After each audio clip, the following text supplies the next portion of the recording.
Terus juga apalagi, mulut itu terasa pahit dan asam gitu teman-teman, karena asam lambung sering naik ke bagian mulut gitu teman-temannya, biasanya menimbulkan reaksi ataupun sensasi panas di bagian mulut, pahit, asam gitu teman-teman. Terus gimana Bang cara menanganinya?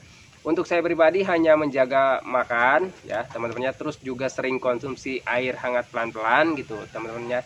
Intinya konsisten saja menjalankan metode 3P-nya teman-temannya. Jadi pola makannya, pola hidupnya, pola pikirnya itu dijaga ya, dijalankan gitu teman-temannya, dan sering konsumsi air hangat pelan-pelan. Oke ya, next ya. Untuk BAB ya teman-teman ya, untuk BAB ya, ini saya mengalami yang BAB itu sering mencret teman-teman ya. BAB itu sering mencret ya, terus berbuih gitu teman-teman ya. Saya mengalami BAB juga sering berbuih, terus makanan tidak tercerna seutuhnya, tidak tercerna sepenuhnya teman-teman ya. Saya mengalami waktu BAB itu ketika saya makan makanan yang saya konsumsi teman-temannya, seperti wortel gitu teman-temannya, terus bayam gitu teman-temannya, itu ketika saya BAB itu bentuknya masih bukannya utuh, apa ya, jadi tidak tercerah sepenuhnya gitu teman-temannya.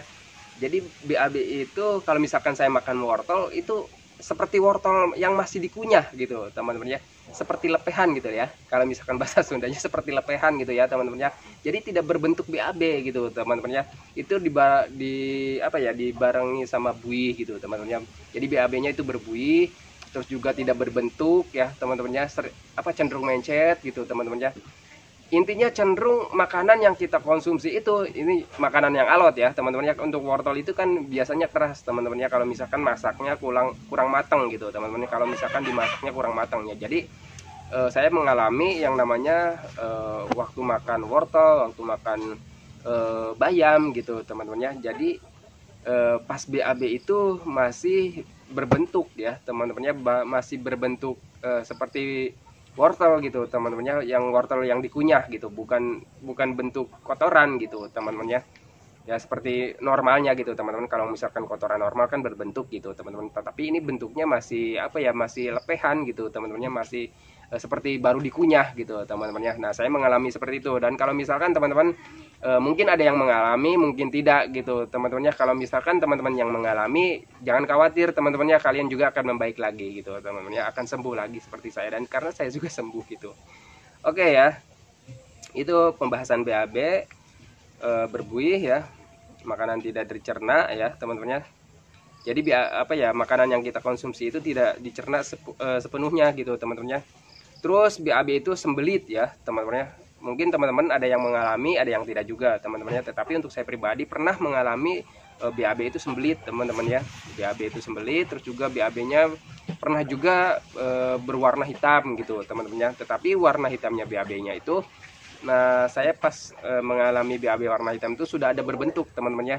Mungkin karena sembelit ya teman-teman ya, mungkin karena sembelit, alhasil BAB-nya itu lama ya teman-teman ya, BAB-nya lama karena kelamaan gak BAB gitu ya, kelamaan gak BAB alhasil berbentuk dan berwarna hitam gitu teman-teman ya.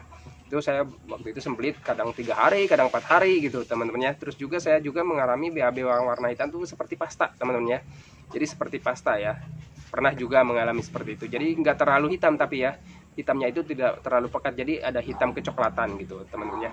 Nah itu pernah saya mengalami BAB seperti itu. Dan banyak juga teman-teman yang bertanya seperti itu, Bang mengalami nggak BAB seperti ini? Saya mengalami BAB seperti ini teman-teman ya. Jadi buat teman-teman yang mengalami, jangan takut, jangan khawatir, jangan terlalu cemas teman-teman ya. Kalian jangan terlalu diperhatikan aja intinya teman-teman. Jadi jangan terlalu memperhatikan BAB lah teman-teman ya. Kalian fokus aja dengan 3P, perbanyak makan, minum gitu aja teman-teman ya. Sering olahraga, sering hiburan, sering jalan-jalan gitu ya. Oke ya, itu untuk BAB ya, untuk pembahasan BAB. Lalu kita bahas dari dampaknya ya teman-teman ya. Sensasi medis, tapi ini masih bersangkutan dengan sensasi medis, tetapi sensasi medis ini bukan sensasi dari asam lambungnya, tetapi dampak dari asam lambungnya teman-teman ya. Sensasi medis dampak dari asam lambung ya. Apa saja sensasinya? Ya